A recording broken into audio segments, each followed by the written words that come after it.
Chers amis, bonsoir. Je pourrais difficilement démarrer cette soirée sans remercier deux personnes, deux institutions à qui nous devons d'être là ce soir. La première est la Grande Maison de l'Alliance, dont Ariel vient de dire à l'instant que j'étais un des produits lointains mais en même temps reconnaissants, parce que avoir été élève de l'Alliance israélite est quelque chose qui vous marque et qui m'a marqué moi profondément tout au long de ma vie et de ma carrière. Je suis donc ému et heureux d'être aujourd'hui au sein de l'Alliance israélite universelle pour faire un juste retour après des péripéties dont je vous parlerai dans un moment. Le deuxième remerciement, c'est au professeur Abécassis qui, par sa présence, donne une dimension importante à cette rencontre, puisque son expérience de la Bible et son expérience du monde, de l'esprit d'une manière générale, va être l'occasion pour nous de brasser un certain nombre de questions autour de ce sujet. Donc merci à vous, chers amis. Je suis heureux de vous avoir à mes côtés. Alors, parler du leadership dans la Bible, de cet ouvrage, c'est un peu une tranche de vie pour moi, parce que il y a autour de ce projet un certain nombre d'aspects de considération que j'aimerais évoquer devant vous, parce qu'elles ne sont pas sans rapport avec le projet lui-même. Alors, il se trouve que ma carrière, pour employer le terme traditionnel et classique, s'est orientée depuis mon plus jeune âge dans le monde de l'entreprise, dans le monde du management, dans le monde du leadership. J'ai eu l'occasion de sévir dans différents endroits en tant que participant, en tant qu'élève, en tant que professeur, en tant que directeur. Et donc, je dirais très modestement, encore que dans ce domaine-là, on n'a jamais fait le tour de la question, dans le monde du management, je me sentais chez moi. Et puis, le temps passant, en venant également avec ses contraintes, j'avais comme un certain nombre d'appels du pied quelque part en me disant une vie ne peut pas se limiter à un seul domaine d'intérêt. Il y a d'autres domaines d'intérêt que, en tant que juif, devrait t'interpeller, Paul. Et ce domaine très vaste, c'était le domaine de la Bible. Alors, bien sûr, en tout bon juif du Maroc, de Meknès, on a tous une culture plus ou moins solide, plus ou moins grande, plus ou moins importante, mais la Bible nous est familière. Il n'y a pas de risque d'erreur, il n'y a pas de risque de dérapage. Il peut y avoir des interprétations sur lesquelles on reviendra, mais quand on vient de ce cercle-là, quand on vient de cet univers-là, eh bien, manifestement, on est déjà sur les rails. Alors, pourquoi je vous dis tout ça? C'est parce que, en même temps que j'évoluais dans le monde de l'entreprise, ces appels du pied dont je vous parlais étaient, par exemple, des séminaires ou des actions sur la négociation. La négociation bien connue de tout un chacun de Abraham avec Dieu à propos de Sodome et Gomorrhe est présente à l'esprit de tout un chacun. Et donc, quand je découvrais ça avec un peu de candeur, je me disais, mais cette négociation, c'est exactement ce que nous appelons dans notre jargon de consultant la négociation entonnoir, dans laquelle on part d'un point donné, on conduit votre interlocuteur jusqu'au bout du rouleau, et à la fin de l'envoi, je touche, comme dirait l'autre, à la fin de l'envoi, vous concluez. De la même façon, quand je rencontre Abraham qui dit à Eliezer, le temps est venu pour moi de chercher un héritier, ou une héritière, pardon, pour mon fils, et il lui confie la mission, je lui dis, mais est-ce que je rêve, ou est-ce que c'est un copier-coller d'une mission de executive search, de chasse de tête? Et donc, ici et là, je voyais des morceaux, des bribes, des éléments de Bible qui trouvaient un peu leur homologue ou leur pendant dans le monde du management. Et un jour, j'ai pris le taureau par les cornes, je me suis dit, est-ce qu'on peut aller plus loin? Est-ce que je vais me contenter de regarder passer le train, ou est-ce qu'on va peut-être essayer de faire une étude, une analyse sérieuse, dans lesquelles on va regarder quels sont les rapports entre le monde du leadership et le monde de la vie. Je ne réalisais pas à quel point c'était une folle idée, mais je pensais que dans la littérature, partout où je chercherais, je trouverais des références de la littérature, etc. Et je me demandais même si le sujet méritait d'être traité. Hélas, j'ai été très étonné de voir que, quel que soit le milieu, le cercle dans lequel j'évoluais, le sujet apparaissait comme nouveau, comme inattendu, comme interpellant pour un certain nombre de gens qui avaient l'habitude de vivre, je dirais, avec tout le respect voulu, qui vivaient à l'intérieur de leur milieu intellectuel. Et donc, vivant à l'intérieur de ce milieu intellectuel, oser penser ou réfléchir à quelque chose qui est autour ou à côté pouvait paraître assez surprenant et inattendu. Mais enfin, je dois avouer que j'étais conscient de mes faiblesses. Je savais quelles étaient mes connaissances bibliques, elles étaient légères. Un bon fond, mais je n'étais pas un cherchant, comme on dit. Et donc, je me suis dit, je ne m'en lancerai dans ce sujet-là que si j'ai un partenaire de qualité avec lequel je puisse partager mes idées, mes réflexions et qui m'apporterait toute la richesse d'une connaissance biblique qu'il aurait entamée depuis des années. Alors, comme il n'y a pas de miracle, ou aussi il y a des miracles au contraire, je suis tombé sur un garçon adorable qui s'appelle David Arnaud. David est PhD sur le plan universitaire. Il a le mérite d'être le fils de Bob Arnaud, qui a été pendant de nombreuses années le président, le chairman of the board de l'université Ben Gurion dans le Negev. Et il se trouve que je suis moi-même membre de ce board depuis de nombreuses années. Donc on s'est connus et David a une activité de bienfaisance considérable et surtout c'est un passionné de l'Exode et c'est un passionné de tous les textes bibliques autour de la Bible, autour de l'Exode. C'est vous dire d'ailleurs l'un de ses ouvrages qu'il a écrit et qui est tout à fait intéressant et qui vous intéressera peut-être, est un ouvrage sur la façon de conduire un seder où les enfants ne s'ennuient pas.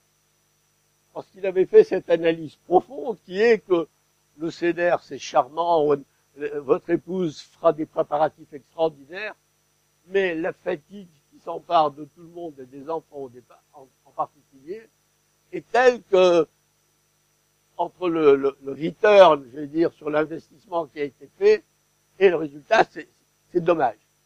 Et donc, il a organisé des sédarim dans un bouquin, dans lequel vous venez un petit peu avant le séder, et il conduit un séminaire, il dit, voilà, nous étions esclaves en Égypte. Et aujourd'hui, est-ce que nous sommes encore esclaves? Qu'est-ce que ça veut dire pour vous, l'esclavage? Et comme ça, il lance des thèmes de débat qui donnent beaucoup de vie à ses bouquins. Tout cela pour vous dire que David est un monsieur qui m'a apporté le complément riche et important de la connaissance biblique et que quand je lui ai parlé du projet, comme c'est un garçon très structuré et très organisé, il y a beaucoup réfléchi et puis nous nous sommes lancés dans l'aventure. Alors, le résultat de l'aventure, c'est ça. C'est ce bouquin-là. Alors, historiquement, c'est un bouquin que nous avons écrit, lui et moi, ensemble, en anglais. C'est-à-dire que chaque mot a été écrit par nous deux. Ce n'est pas que l'un d'entre nous a écrit un chapitre et l'autre a écrit un autre chapitre. Nous avons travaillé en commun. Alors, suivant le système de la Hevruta, là, que j'ai découvert au passage, c'est-à-dire qu'on était deux à nous titiller les uns les autres, jusqu'à ce qu'on tombe d'accord sur chacun des textes. Donc, nous avons choisi, et là on peut en débattre, pourquoi cela plutôt que d'autres, nous avons choisi 40 séquences bibliques qui nous paraissaient répondre le plus à notre problématique qui est quel rapport il y a entre le monde du management, le monde du leadership et la Bible. Donc 40 sujets, ces 40 se divisant en deux, 35 situations bibliques. Alors j'appelle situation biblique Abraham avec Abimelech, Joseph avec ses frères, ça c'est des situations bibliques. Il y en a 35 comme ça, qui vous sont probablement tous familières. Et puis il y a 5 thèmes additionnels que nous avons ajoutés parce que c'était des thèmes transverses qui nous paraissaient mériter de rentrer dans notre problématique et qui sont le développement durable, qui est un sujet hyper actuel et dans lequel les hommes et les femmes de la Bible ne jouent pas le rôle qu'elles devraient jouer, ou au contraire sont affublés d'adjectifs inexacts quant à leur position par rapport au développement durable.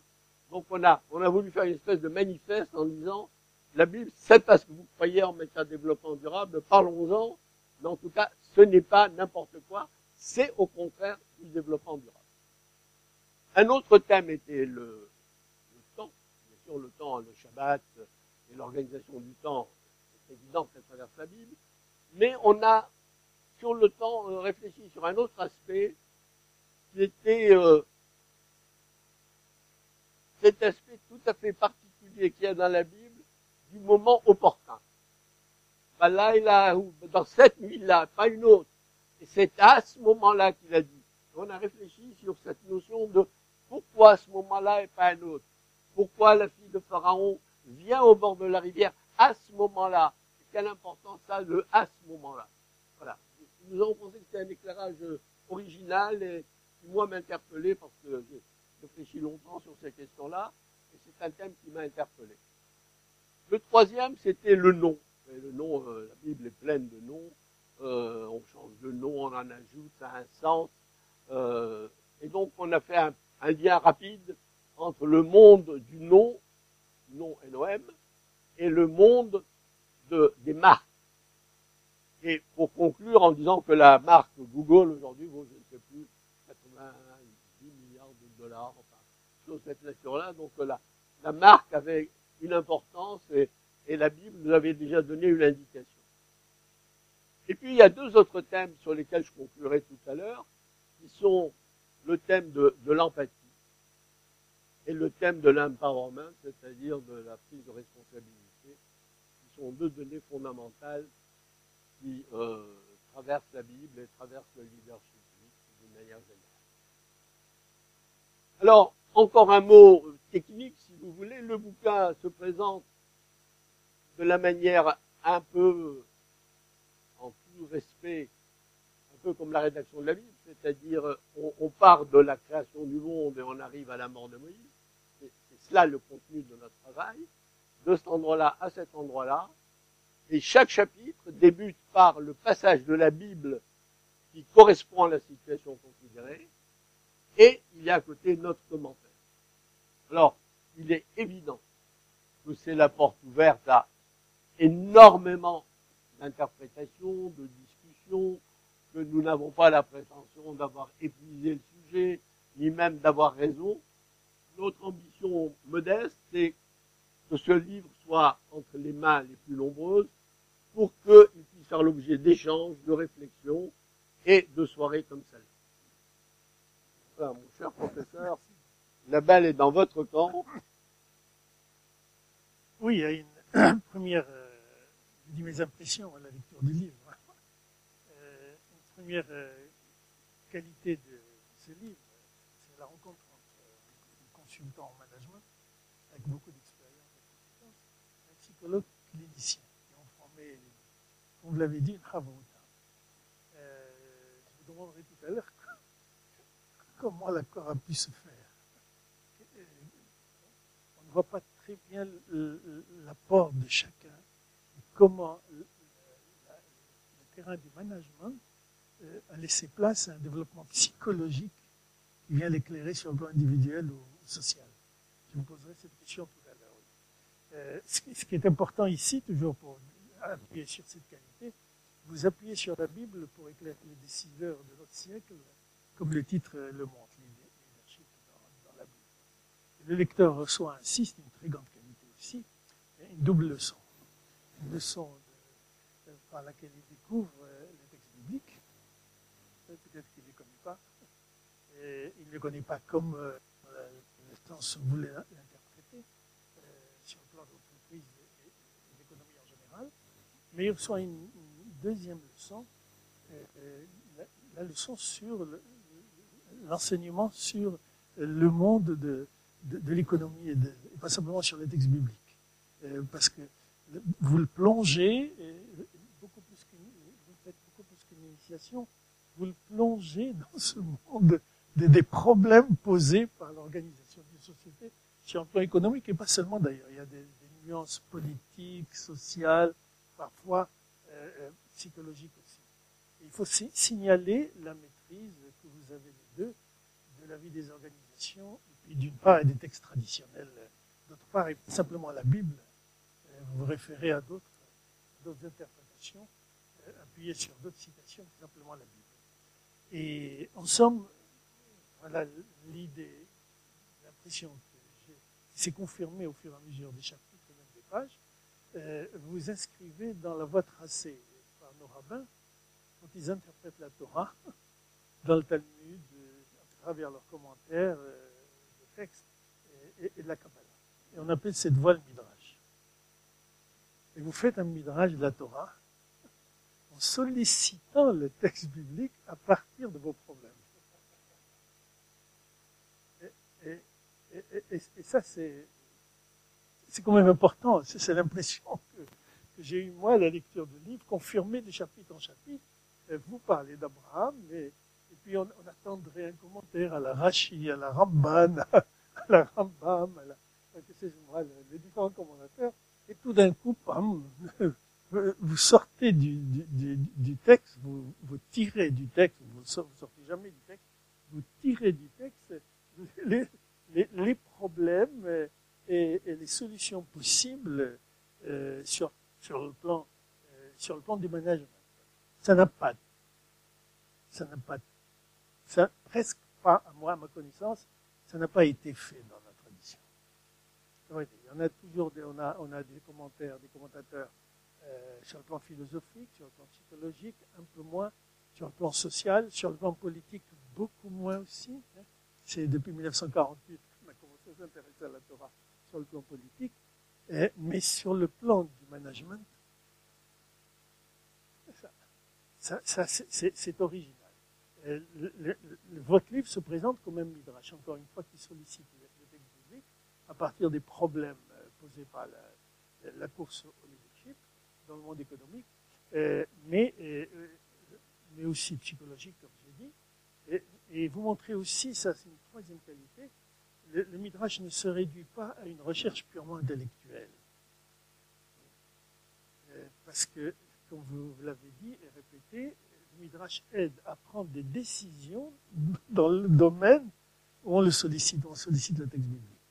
Vous ne contentez pas simplement d'interpréter, même par rapport à la modernité, sur le plan du management, le texte biblique, vous prenez des décisions, vous proposez des solutions, et vous montrez même comment, dans le texte biblique, on propose des solutions. Si bien qu'on a on termine sur un point d'interrogation, sur ce point-là précis.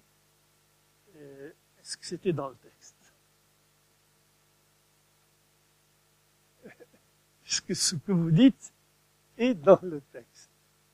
Ou est-ce que vous n'interprétez pas de telle manière qu'il puisse répondre à la situation où vous êtes, aussi bien sur le plan intellectuel que sur le plan des décisions.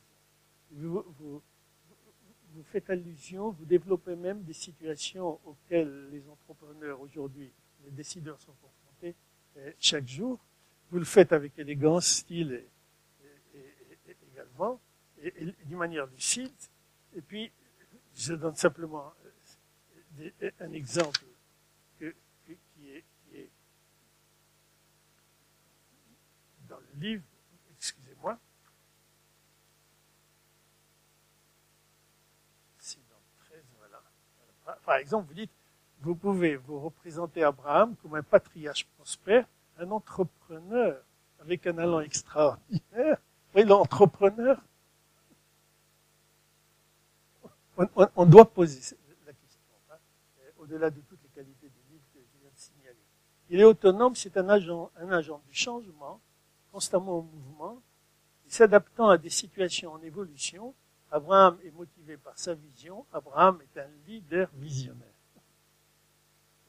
Est-ce que c'est dans le texte?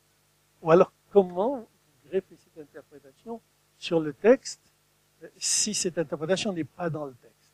Et alors, on pose cette question qui est importante pour moi, le Midrash. Et vous avez le devoir, c'est une très grande qualité. Si tous les entrepreneurs, les décideurs faisaient comme vous, et ça, il faut vous en féliciter, de ne pas simplement être ravis, confisqués par le métier, mais étant juif, se poser la question de savoir comment le judaïsme, en s'appuyant sur le texte et sur la tradition, sur les commentaires au long des siècles, comment le judaïsme, comment la tradition, comment notre religion, notre tradition répondrait aux problèmes que chacun se pose. Ce serait formidable, je voudrais bien voir un jour, il y en a, mais ils sont rares, les problèmes actuels que se pose la médecine et le judaïsme, les problèmes actuels que se pose la psychanalyse et le judaïsme, les problèmes actuels que se pose la sociologie et le judaïsme, les problèmes actuels que se pose la philosophie et le judaïsme. Mais pour cela, il faut avoir un pied dans la spécialité et un pied dans le judaïsme, ce qui est très difficile. Et ça, c'est une grande qualité de ce livre, d'ouvrir la voie et d'encourager ceux qui, chacun dans son métier, veut bien ne pas oublier que tout en faisant partie de la culture à part entière, et dont il doit être fier, par exemple nous en France, donc en même temps, il ne perd pas son identité, il participe parfaitement à la culture dans laquelle il est, et on ne peut pas reprocher aux Juifs quoi que ce soit sur ce plan-là. Nous avons aidé toutes les cultures, et nous avons participé sérieusement à toutes les cultures où nous avons été dispersés, mais rares étaient ceux qui, s'intéressant à la culture d'une manière honnête et authentique et morale, ils n'ont pas sacrifié leur identité juive. C'est un problème. Vous non. Vous avez un pied là et un pied. Vous bien sûr, et vous deux aussi, David Adam. Est-ce que son rabbin n'était pas, et son père n'était pas rabbin? Non. Parce que je connais un Arnaud qui était rabbin. Vous avez par exemple un deuxième exemple. Joseph, lui, pourrait être diplômé de la Harvard Business School. Oui. Ou de l'école polytechnique. Peut-être même des deux. Il est parfaitement organisé. Il dresse des plans à long terme, c'est vrai.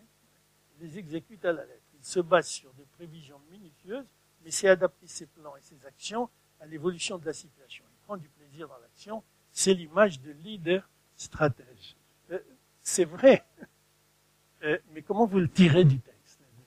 C'est la remarque sur laquelle je terminerai. La technique du Midrash, vous avez compris l'esprit du Midrash.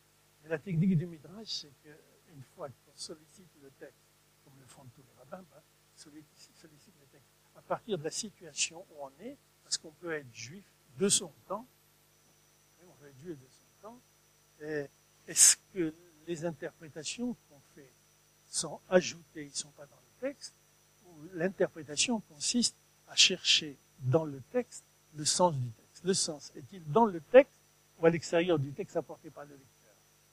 C'est un problème très important. Et c'est l'impression, encore une fois, et l'interrogation que je me fais, je me suis fait à la lecture de votre livre. C'est du Midrash, mais je reste hésitant. Je vous demande donc de répondre à cela. Alors, merci pour votre analyse très, très fine. Je me souviens de M. Jourdain. M. Jourdain faisait de la prose sans le savoir. Je me demande si nous n'avons pas fait du Midrash sans le savoir. Je dois avouer que quand nous nous sommes lancés dans l'aventure, nous n'avons pas eu de débat méthodologique. Nous avons eu une seule contrainte, c'était moi qui l'avais imposée dans une certaine mesure. J'ai dit, nous n'avancerons rien qui ne soit dans le texte. Quand on parlait de la position de Jacob avec ses fils, on s'est battu sur Kitkabetsu, Asu, réunissez-vous, regroupez-vous, et on a parlé du texte, on a dit, qu'est-ce que dit le texte? Mais nous n'avons, alors à partir de là, je dirais que nous avons pris le risque intellectuel, moral, d'auteur, d'ajouter une interprétation. Quand je dis Abraham est un leader visionnaire, il est évident que je n'ai nulle part dans la Bible le mot leader visionnaire pour Abraham. Mais j'ai suffisamment de choses qui décrivent Abraham qui me permettent à moi, consultant en management, de dire il est dans la catégorie des grands leaders visionnaires. Donc voilà la démarche, si vous voulez. Alors, d'où l'intérêt et la fragilité de la démarche. Elle est intéressante parce qu'elle prend des risques, et elle est inquiétante parce qu'elle prend des risques. Donc voilà. Et je ne vous cache pas que, sur un plan personnel, j'ai vécu la rédaction de ce travail comme, je ne vais pas dire un chemin de croix, ce serait maladroit, mais comme une réflexion permanente sur est-ce qu'on est sur le fil du rasoir ou est-ce qu'on n'est pas sur le fil du rasoir, est-ce qu'on doit faire attention ou pas. Mais l'idée était, il y a deux choses. Il y a ce que nous avons fait chemin faisant, ce que nous avons trouvé et la réflexion que nous avons par rapport à cela maintenant. Est-ce que c'est du midrash que nous avons fait? Peut-être, j'en sais rien. Mais ce n'était pas du midrash que nous voulions faire. Voilà, donc ça c'est clair que nous n'avions pas cette prétention. La seule prétention que nous avions, c'était de pouvoir dire l'ensemble des situations que nous évoquons là existent dans deux univers. Dans la Bible et dans la vie de tous les jours. Et quelque part, nous avons voulu tendre un fil entre ces deux mondes. On a voulu dire, est-ce qu'on peut s'approcher de cet univers-là, de ce monde immense qui est la Bible, à partir de situations de management.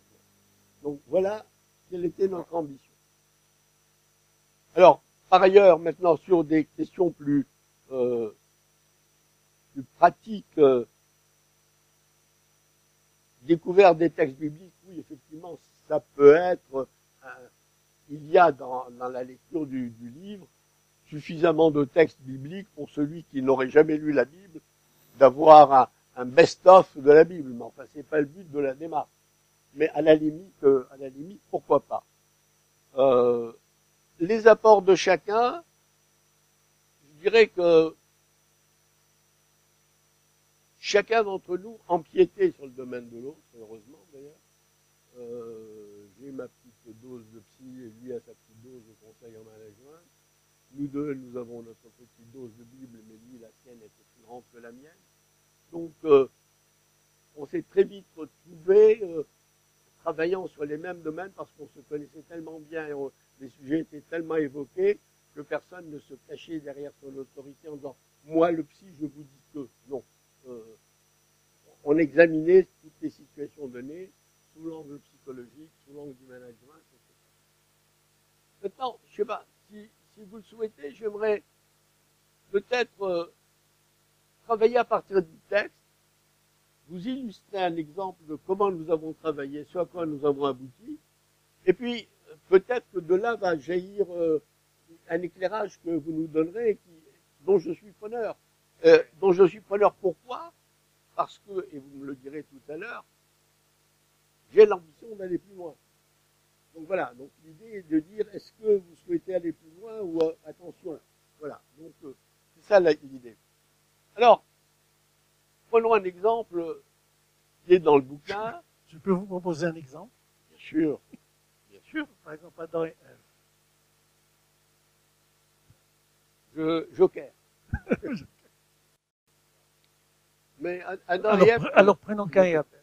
Non, mais alors Caïn et Abel, pardon, je vais répondre aux deux. Prenons Caïn. Alors Caïn, simplement sur Adam et Ève, l'éclairage que je voulais apporter, c'était vous faire toucher du doigt quelque chose que vous savez certainement, c'est que dans le texte, personne n'avait parlé à Ève.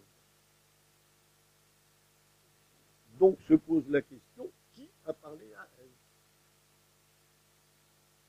Et d'où la réponse, celui qui a parlé à Ève, c'est très probablement son mari. D'où mon interpellation. Quelle est votre évaluation, cher ami, de la qualité des relations à l'intérieur d'un couple? Quelle est votre évaluation de la qualité de la communication aujourd'hui de par le monde? Voilà. C'est ça l'enseignement qu'on a tiré de Adam et Ève. C'est exact. Le Midrash aussi le dit. Le Midrash aussi dit. Par exemple, quand le serpent demande à la femme, est-ce que Dieu vous a dit, est-ce que vraiment Dieu vous a dit de ne pas manger de cet arbre ou non?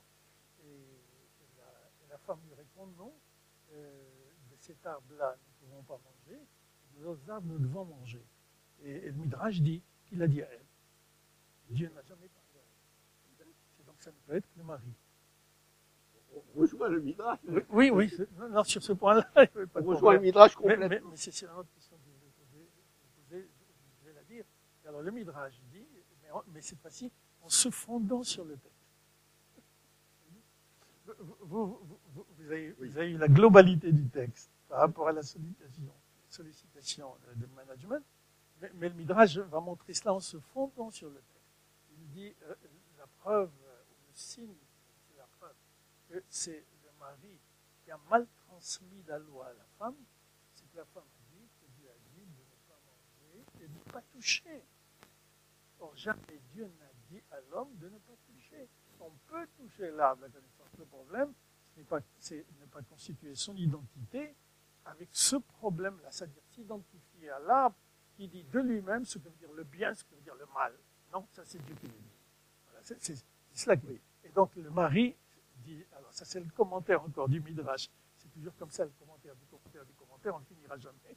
Oui, heureusement ce qui prouve que la Torah est révélée, c'est-à-dire qu'elle est ouverte à l'infini et personne ne peut dire qu'il a le sens ultime du texte. Il n'y a rien à faire. Même Moïse ne l'avait pas. Oui. Et donc, la conséquence, c'est que la pauvre femme, on dit c'est à cause d'elle qu'on a fait la faute, mais on a mal compris. C'est à cause de l'homme qu'on a fait la faute. Parce que c'est l'homme qui a dit, je vais traduire mon langage, les commentateurs kabbalistiques sur ce midrash, c'est l'homme qui a dit, je connais ma femme. Je lui ai dit de ne pas manger, elle va manger. Moi, je vais me protéger pour dormir tranquille, ne le pas toucher, comme ça je suis. Or, précisément, le serpent du Midrash, il l'a poussée, elle l'a touchée, elle n'est pas morte. Tu vois que la loi ne voit pas. Donc, c'est l'homme qui a mal transmis. Donc, vous avez raison, mais cette fois-ci fondé rigoureusement sur le texte, il y a un problème de transmission dans le couple, de partage, qui a été mis en question entre Adam et Ève. Donc, le fautif, le pécheur, si on peut dire cela, c'est l'homme, c'est pas la femme.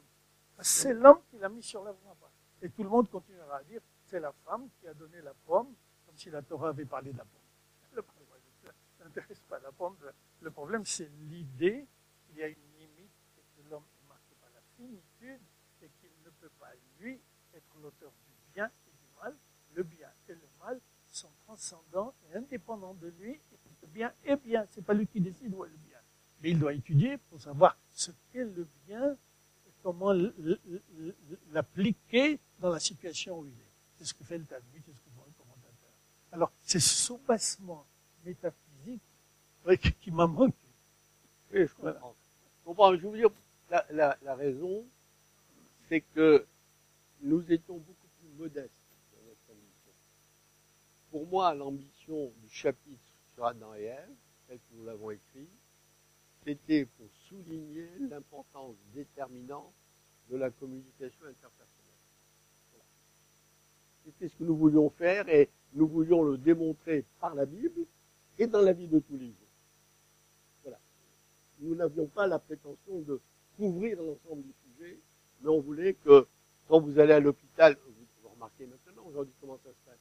On vous fait répéter votre nom 3 fois, il y a un protocole qui vérifie votre identité, parce qu'on a souvent opéré la personne qu'il ne fallait pas.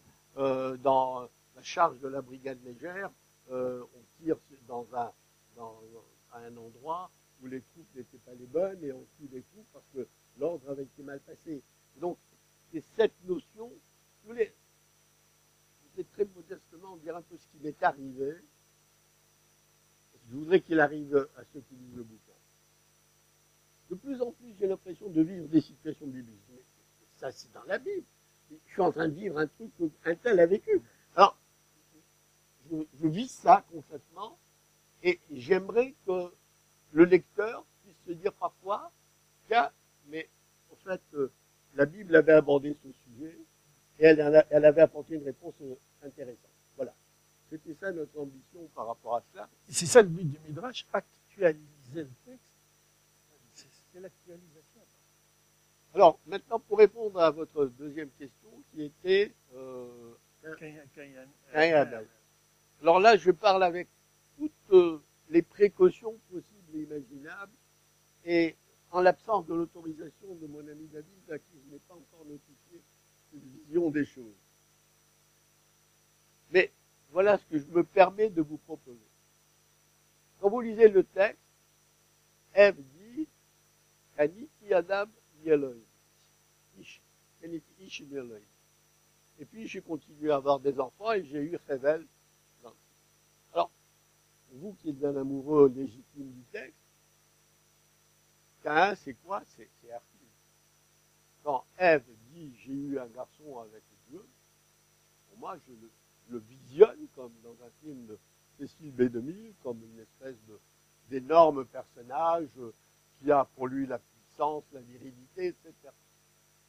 Et d'un autre côté, Rével, c'est quoi? C'est peu de choses, c'est de la brume, c'est de la vapeur d'eau. Donc mon deuxième fils n'aime pas la route à côté du premier. Le premier était un grand personnage, et le second, c'est quelqu'un de fragile, de léger, de pas grand-chose. Et donc, déjà, c'est comme l'histoire qu'on a eu sur les rapports entre les enfants. Il y a là déjà un positionnement des enfants par la mère qui doit interpeller. Mais je vais plus loin. Et je vais passer au monde de l'entreprise. Supposez que Caïn, c'est le PDG de EDF, c'est le PDG d'Areva, ou c'est le PDG d'un grand groupe industriel. C'est un monsieur qui domine le marché. Qui domine le marché et qui fait ce qu'il veut dans le marché. Le fameux Sadé dont on parle dans le texte, c'est le marché. Et comme les gens disent, écoutez, le monopole d'EDF est intolérable, ces messieurs devraient faire un geste. Dans sa grande mansuétude, Caïn fait un geste. Et il est bien étonné de voir que Dieu refuse son geste. Parce qu'il y a un geste comme ça, c'est comme vos jeunes, je n'en veux pas, les jeunes comme cela. Eh bien, des gestes comme cela, je n'en veux pas. Et Rével, c'est quoi? C'est le jeune entrepreneur dynamique, c'est la petite start-up qui donne le meilleur de ce qu'elle a. Le meilleur de ce qu'elle a pour satisfaire ses clients. Et qui donc va plaire au marché, et donc le marché va accepter cette demande. Et donc, quand les deux redescendent dans le grand marché ouvert de la mondialisation, eh ben, d'un coup de shitload, Caïn expédie Abel, et l'affaire est réglée. Voilà une interprétation que je vous donne, sous réserve de l'analyse de mon partenaire, et de votre approbation éventuelle. Mais en tout cas, je la sens bien pour vivre, ayant vécu avec des gens comme EDF, comme Areva, et tout ce monde-là, et cette ambition et cette prétention intolérable des grands groupes qui n'acceptent pas. Je vais vous donner un exemple. Alors il va me revenir dans une seconde. Oui, c'est l'exemple de Intel. Intel est un groupe qui fabrique des puces pour ordinateurs. D'accord.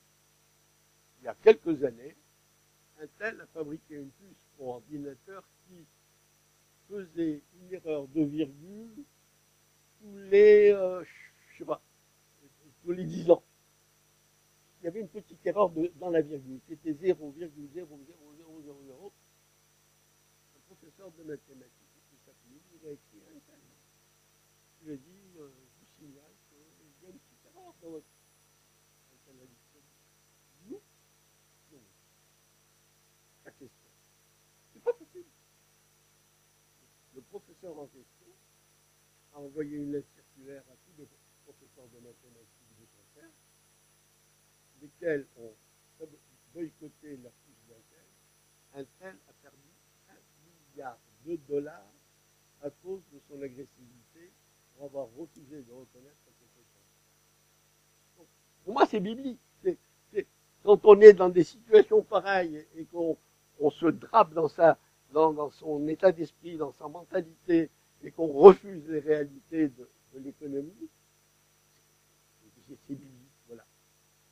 Oui, encore une fois, je n'ai pas question de remettre en question l'initiative, très très positive. Elle s'inscrit, je disais tout à l'heure, dans l'optique du Midrash. Ce qu'il y a pour le philosophe, vous m'excusez, qu'il y a un sous-bassement philosophique, métaphysique, et même psychologique à cela. On dira par exemple que quand la mère dit dans le premier verset j'ai acquis un homme avec Dieu, ça veut dire de race supérieure. Elle révèle, et c'est un souffle, révèle, la violence elle commence dans la famille, elle révèle et second par rapport à lui, et même beaucoup plus que second. Pourquoi Caïn, elle est là. Et c'est ce qui se passe chaque fois qu'on rencontre l'autre. Je rencontre l'autre qui n'est pas d'accord avec moi, je suis persuadé que c'est moi qui ai raison. La structure Caïn et Abel est en train de s'installer. C'est moi qui ai raison, toi tu as tort. Et alors je te mets en demeure de justifier ce que tu as dit. Alors que normalement, comme dit le Midrash, spontanément, pour l'homme normal, il renverse. Je te rends compte, tu n'es pas d'accord avec moi. Je ne suis pas d'accord avec toi. La question, elle se pose sur moi, pas sur toi. Comme si moi, j'avais raison d'être, et toi, tu es la périphérie, en obligation et en nécessité continue de justifier ton existence envers toi. Ben, c'est Rome, c'est la Grèce, c'est les grands empires, hein, c'est les colonialistes, c'est Caïn et Abel. Voilà ce soubassement historique et métaphysique qu'il faudrait, si vous continuez ce travail, d'être donné à votre midrash justifié, fondé. Vous avez raison. Je dis tout à l'heure, il faudrait que tous les décideurs dans leur fonction dans laquelle ils sont installés et par rapport à laquelle ils sont compétents, il faudrait qu'ils se posent quand ils sont juifs cette question-là. Quel rapport il y a entre moi sur le plan économique ou sur le plan de la médecine ou sur le plan, sur tous les plans de la culture et de la civilisation, et moi juif, pour garder cette dialectique continue, pour montrer précisément, comme vous le montrez, oui, que les écrits bibliques sont éternellement contemporains. Et ça c'est important, vous le faites sur le plan du management. Seulement, on aurait besoin d'un sous-vêtement, encore une fois, midrashique dans l'ensemble. Alors, effectivement, lorsque la violence elle commence dans la famille, quand tout d'un coup, il y a l'enfant dont on est fier, et les autres. Et vous remarquez que dans la Torah, chaque fois que la Torah cite Caïn et Abel, elle ne dit jamais que Caïn est le frère de Hevel, elle dit le Hevel est le frère de Caïn. Jamais elle dit que Caïn est le frère de Hevel. C'est-à-dire, cette manière de faire, je vous dis un exemple, je vous présente Jean-Pierre. C'est le fils du président. C'est-à-dire, cette manière de définir l'un par rapport à un autre. Alors que quand je vous le présente, vous avez la première réaction. C'est ça qui se passe. Caïn et Hevel. La violence, elle commence dans la famille. Et on ne peut pas reprocher à des parents d'avoir une tendresse particulière à l'égard d'un enfant, de garçon ou fille, par rapport aux autres frères et sœurs. On ne peut pas le reprocher. Mais il ne faut surtout pas que ça pareille. Il ne faut surtout pas que ça pareille. Ce n'est pas le fait de la préférence qui est condamnable, on ne peut pas faire autrement. C'est la vie. Nous sommes tous passés par là. Mais il ne faut pas que ça se montre, parce que sinon, vous allez toujours dire, ah, combien tu es en mathématiques? J'ai eu 5 papas. Ah, ton frère, il a toujours 18. Vous êtes en train d'introduire l'un. Vous êtes en train de définir l'un par rapport à l'autre. C'est ça, Caïn et Abel. Vous le faites sur le plan du ménagement, c'est extraordinaire. Mais excusez le philosophe du pas, j'aurais voulu un soubassement métaphysique, philosophique. Et si vous devez peut-être, j'allais poser aussi mon spectateur question, qu'attendez-vous? Est-ce une étape d'une recherche future? J'aurais voulu que, si la recherche continue comme je le souhaite, qu'il y ait, avec le psychologue qui peut le faire aussi, bien sûr, mais vous, il y ait dessous ce fondement, comment on l'appelle, philosophique, spirituel, pour renforcer le midrash que vous faites. Alors, inutile de vous dire que je suis très sensible à vos propos, parce que il y a déjà un satisfait sur ce qui est fait. Non, mais on est en train de construire l'étape d'après. Et vous avez raison, et nous en sommes convaincus, mais je vais dire une forme de justification. Ça n'était pas la finalité de notre démarche, si vous voulez. Ça a été découvert en cours de route, et des travaux additionnels méritaient d'être faits de cette façon-là. Donc, de notre prise, quoi. Il est évident que si on se lance, alors on hésite entre deux hypothèses, soit une refonte du livre en intégrant le fondement dont vous parlez, soit un deuxième ouvrage qui, lui, comporterait des ajouts. Enfin, on n'a pas encore regardé exactement lequel des deux on choisirait.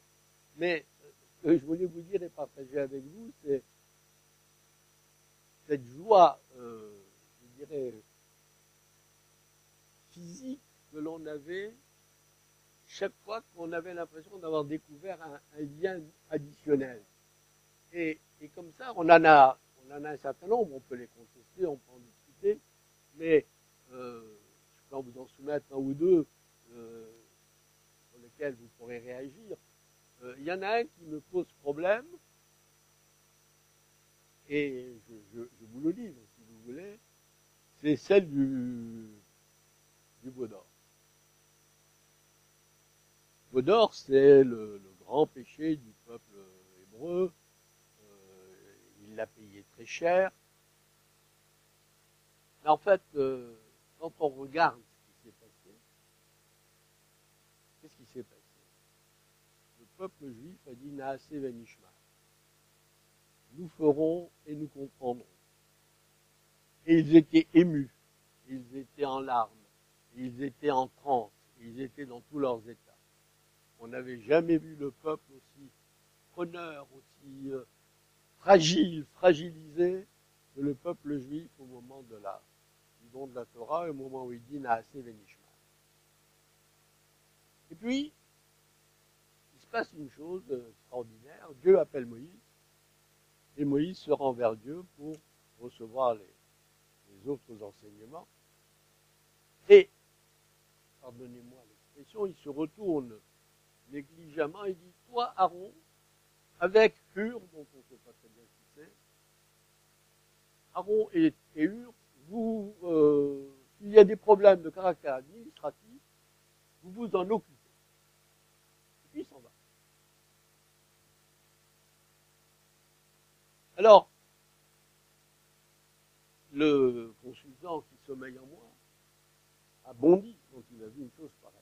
Il a dit, mais ça veut dire quoi de laisser un peuple, 600 000 personnes, qui sont encore tout émus, etc., tout tremblants, en leur disant, on vous laisse à vous-même, et puis s'il y a un problème administratif, le frère Aaron le s'occupe. D'abord, le frère, pourquoi encore le frère, une fois de plus, c'est peut-être pas l'homme idéal, et puis chaque fois que vous nommez votre frère, vous appeliez Clinton, vous appeliez Sarkozy, vous appelez qui vous voulez, le fait de choisir votre frère, c'est pas forcément la meilleure. Et puis, je demande, 40 jours, il donne pas signe de vie. Alors, en faisant une mauvaise plaisanterie, pardonnez-la moi, mais il n'a pas envoyé de SMS, il n'a pas communiqué. Pendant ce temps-là, il ne s'est rien passé. Et le plus naturellement du monde, comme une femme enceinte qui, dès qu'elle a mis bas, si je veux dire, pardonnez-moi l'expression, dès qu'elle a accouché, retombe dans ses bonbons, dans ses bêtises dès que le gynéco n'est pas là. Tous ceux qui veulent se raccrocher à ce qu'ils connaissent, eh bien, le peuple juif a voulu se raccrocher à ce qu'il connaissait, à savoir une idole. Et voilà pourquoi, pour des raisons de choix d'homme, on est arrivé à cette abomination qui a été le veau d'or. Voilà le genre d'interpellation, si vous voulez, que nous avons eu et que je vous livre, en me demandant comment vous l'apprenez, mais nous, elle nous a beaucoup interpellés. Mais cela pose une question de nouveau. Est-ce que la qualité d'un patron ne se révèle pas quand il n'est pas là et que le régime marche quand même? Alors là, cher ami, vous êtes en plein dans mon univers. Toujours du point de vue du leadership. Oui, on peut en débattre. On peut en débattre. Alors, si vous voulez, vous avez trouvé, là, on a deux exemples assez frappants, qui sont le général de Gaulle en mai 68, qui a disparu de la circulation, qui a été voir le général Massu pendant que la France était en émoi.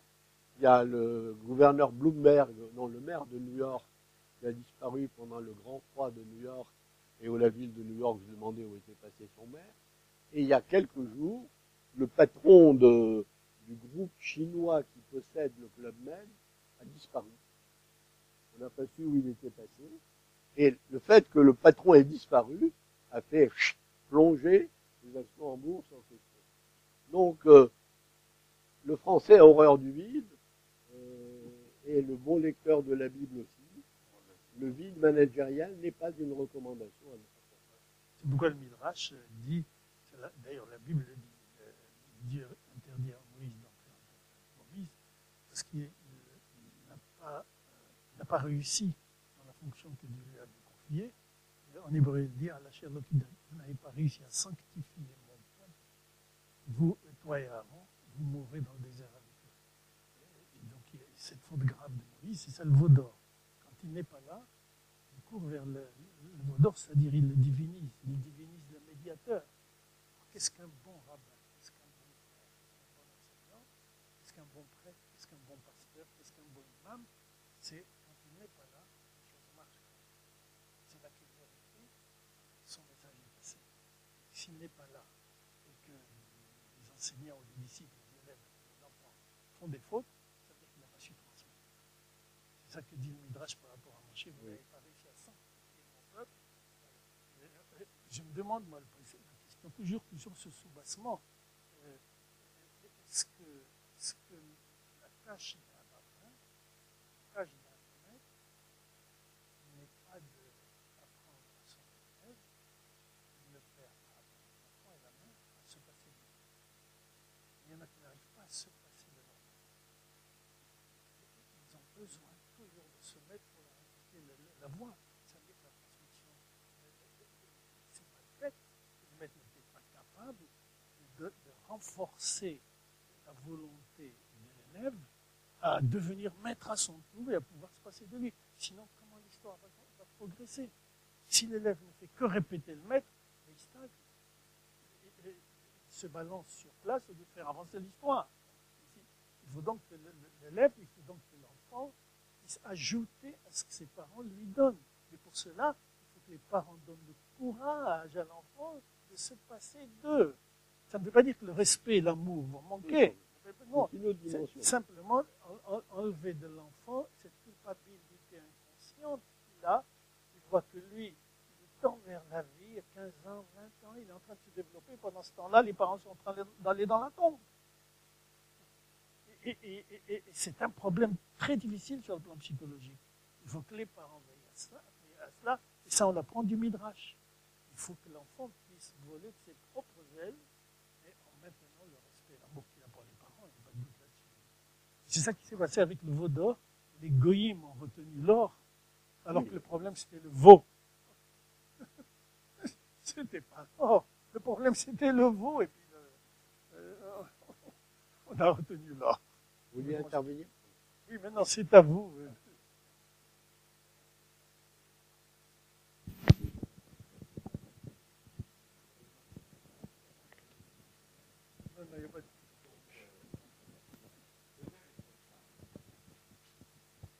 Oui, pardon. Le vrai responsable, c'est pas le peuple et c'est pas Aaron. Il y a un responsable principal et un complice. Le responsable principal, c'est Dieu. Le complice, c'est Moïse. Parce que on peut s'absenter. Regardez la Constitution des États-Unis ou dans les grandes boîtes américaines, il y a, quand le leader n'est pas là, il y a quelqu'un qui le remplace, c'est prévu. Qu'est-ce qui se passe là? Dieu dit dans 40 jours, mon acolyte est là. Je prends exprès ce vocabulaire. Mon acolyte est là. Or, Moïse n'est pas là. Alors on va pas me faire croire que Dieu Tout-Puissant, dans une situation aussi dramatique, alors qu'on sort de tellement d'épreuves, il maîtrise pas quelques heures près. Donc on est dans une situation où on sort de conflits gravissimes. On a frôlé la mort à plusieurs reprises. J'aurais été avocat, moi j'aurais obtenu l'acquittement du peuple juif. Et même un non-lieu. Parce que le peuple n'est pas responsable, on lui dit dans 40 jours il est là. Jusqu'à 40 moins 10 secondes, il tient le coup. Il supporte l'absence de Moïse. Aaron remplit parfaitement le job jusque-là. Et d'ailleurs, on voit qu'il essaye de canaliser. Les deux responsables, je m'excuse, vous allez trouver que c'est très...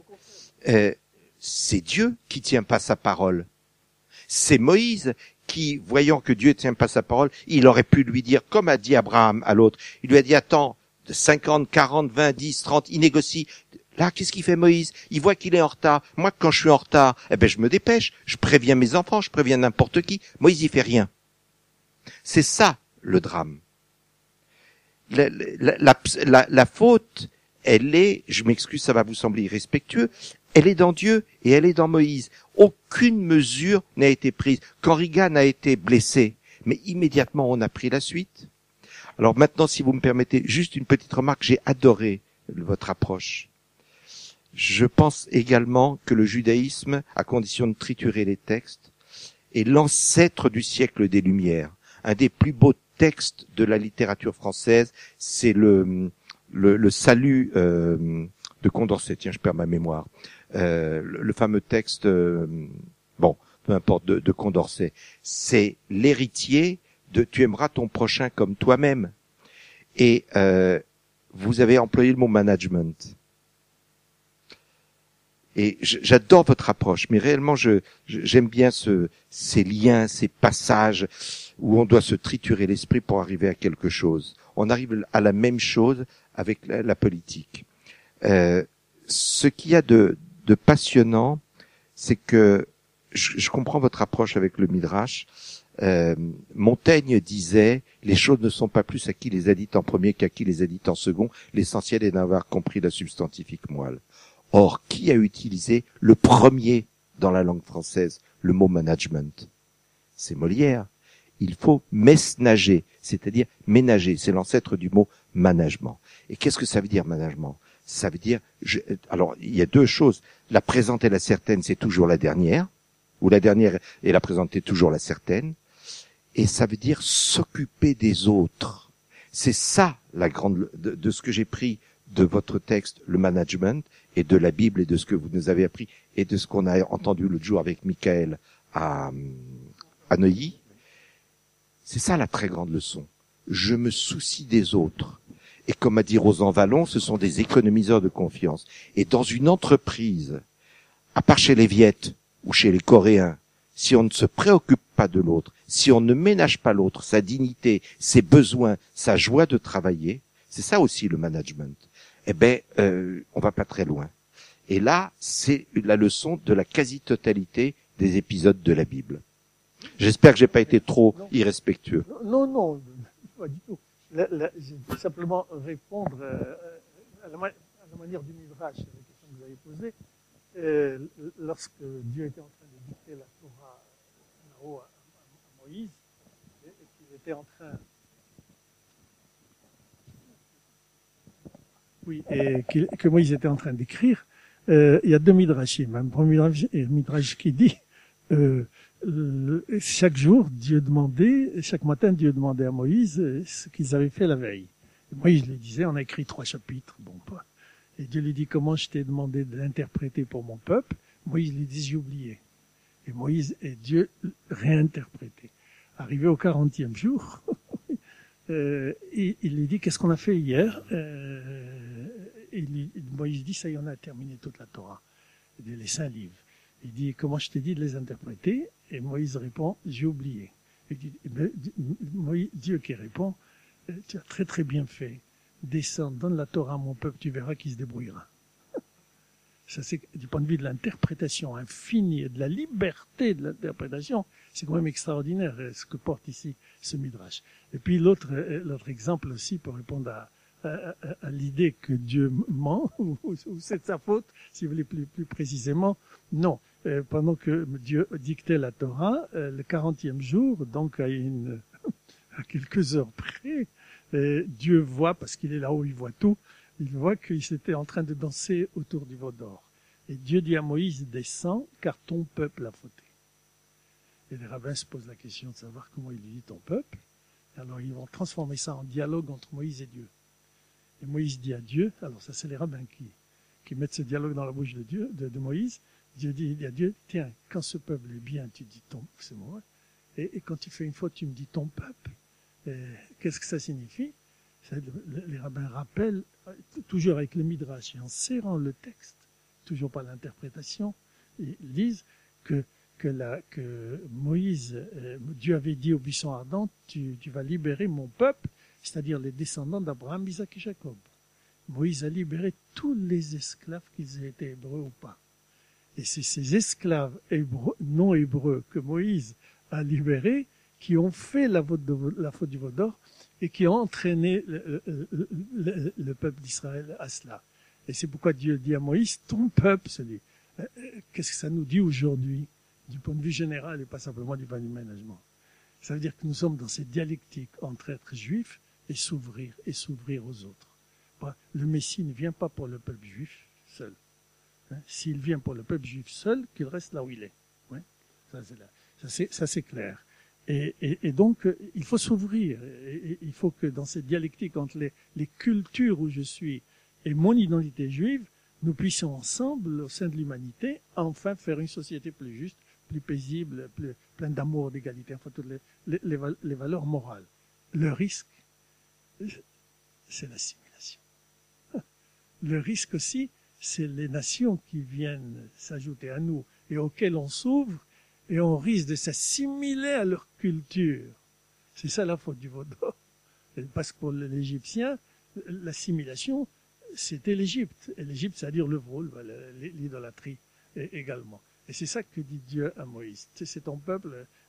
Et Moïse a cette réponse formidable. Il lui dit, tu me le reproches.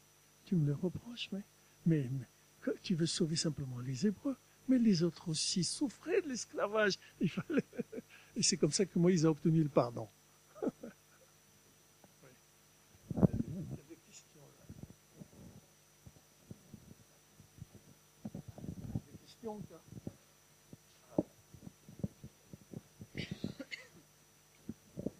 Oui, pardon, juste, je découvre avec joie le livre et vos interventions, et je me demande s'il y a un petit peu de place pour une femme dans le management et la Bible. Est-ce que Esther, par exemple, fait partie d'une de vos situations?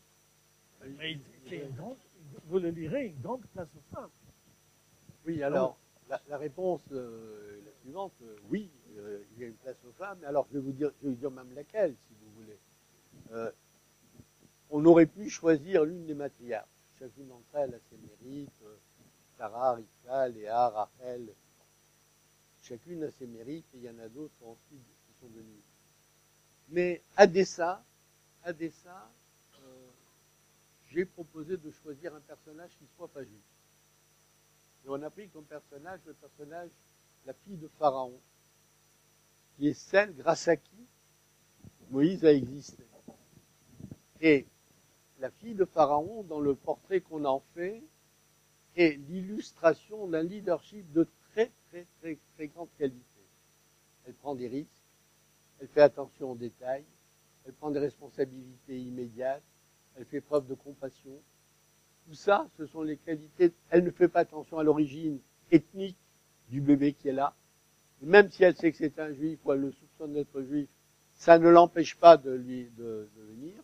Et donc, la Bible, je dirais, ne se gêne pas pour mettre en vedette quelqu'un qui a qui n'est pas juif et qui a apporté énormément à l'histoire du peuple juif. Donc, très concrètement, dans le bouquin, il y a un chapitre entier consacré à la fille de Pharaon. Il y a aussi Rahab, la prostituée. Et il y a Ruth. Oui, non, mais Il y a Ruth. Cette ouverture extraordinaire. Mais ce n'est pas le cas malheureusement aujourd'hui, mais depuis très longtemps dans les communautés juives, aussi bien Sfarad qu'Ashkenaz, la femme elle était faite pour la cuisine, le ménage, et puis c'était tout. Mais ça continue encore, malheureusement, alors que la Bible s'inscrit contre cela. Nous sommes en train, si on lit bien la Bible, de réussir le projet des femmes. Abraham voulait que ça se passe par Ishmaël. Et c'est Sarah qui lui impose Isaac. Et Rebecca également. Isaac voulait que ça se passe par Ésaü. Et c'est Rebecca qui déguise son fils et qui impose à Isaac Jacob.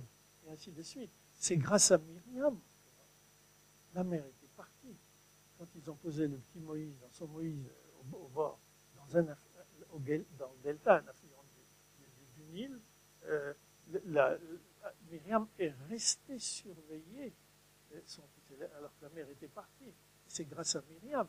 Et si le Midrash dit, si elle est restée surveillée, parce qu'elle savait qu'elle avait posé à l'heure, je ne sais pas comment les rabbins savent ça, à l'heure quotidienne à laquelle la fille de Pharaon descendait pour se baigner. Ça veut dire qu'elle savait que la fille de Pharaon était contre le décret de son père. Elle a appelé à l'aide la fille de Pharaon. La preuve, quand elle enfant l'enfant, elle dit, c'est un enfant qui pleure et qui souffre, donc c'est un enfant hébreu, et tout de suite elle court vers elle et lui dit, je vais t'appeler la nourrice.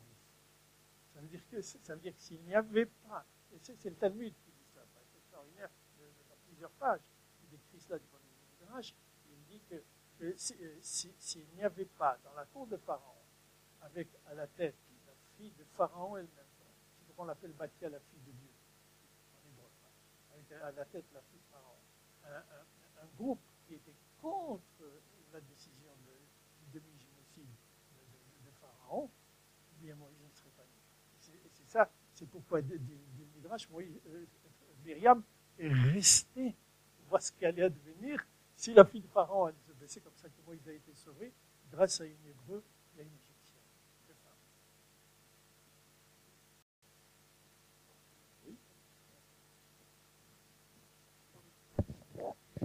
Pour conclure, j'aimerais revenir sur un autre exemple que vous citez, et je l'ai choisi à dessein parce que le professeur Abécassis vient d'y consacrer un livre, et j'aimerais bien avoir sur quelques minutes un dialogue entre vous deux autour des derniers jours de Moïse. Parce que à la fois Armand Abécassis vient de sortir un livre il y a même pas un an où justement il analyse tous les midrashim qui sont autour de la fin de vie de Moïse. Et vous, de votre côté, vous les interprétez, c'est l'un des derniers textes, évidemment, que vous avez choisi autour de la notion de savoir accepter ses limites. Et je voulais savoir si, comme ça, à deux, ce que vous pouviez tirer de cet épisode que finalement nous ne comprenons pas, pourquoi Moïse ne rentre pas en terre d'Israël. D'abord, alors, déjà, c'est une phase assez triste quand la Bible se termine sur cette déclaration et on sait que Moïse ne va pas rentrer en terre promise. Je veux dire, on est mal à l'aise. On se pose la question comment un homme de cette envergure peut ne pas voir le fruit de son travail et de tous ses efforts récompensés. Et donc d'un côté, il y a une forme d'injustice entre ce que vous faites dans la vie et la récompense, entre guillemets, que vous pouvez en tirer. Mais il y a un autre message, si vous voulez, qui, à mon avis, prend le pas, et c'est cela qui a été mis en évidence par le professeur Bécassis tout à l'heure, et sur lequel je reviens. La fameuse faute dont on parle de Moïse, c'est pas d'avoir frappé le rocher. C'est pas d'avoir frappé le rocher. la vraie faute, c'est d'avoir montré que c'était seulement ça qu'il savait faire. En d'autres termes, au moment où Dieu lui dit « parle au rocher », on ne sait même pas s'il a écouté les propos de Dieu ou s'il les a entendus. Mais en tout état de cause, il a dit « je me trouve devant une situation que j'ai déjà résolue il y a de nombreuses années, il suffit de faire la même chose ». Et donc, il a montré de cette façon-là un peu ses limites. Et ça, je dirais, tous les grands leaders, tous les grands héros vivent avec cette impression que ils finiront pas ce pourquoi ils ont été là. La notion d'achèvement et de parachever ce que l'on a fait, c'est grec, c'est pas religieux. Et on sent, comment dire,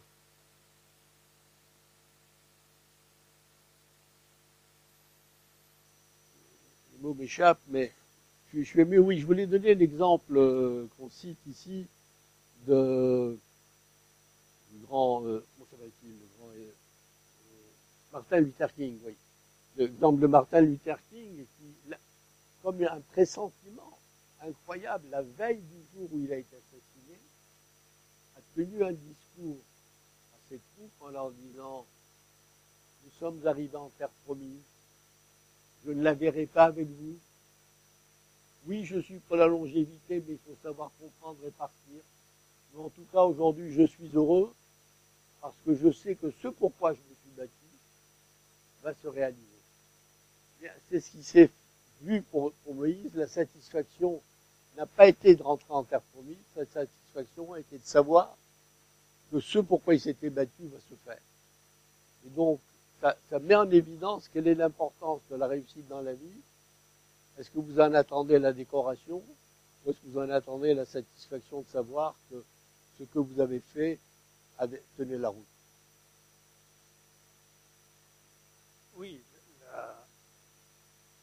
Moïse est présenté comme le seul qui a parlé à Dieu à sa place.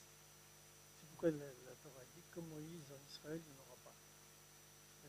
Ça veut dire qu'en tant que prophète, il porte la parole de Dieu. Il porte la parole de Dieu. Comme on dit, la parole absolue. Cette parole absolue, personne n'y arrivera. On court après, mais jamais, on court après la justice, mais ce sera plus de la humaine.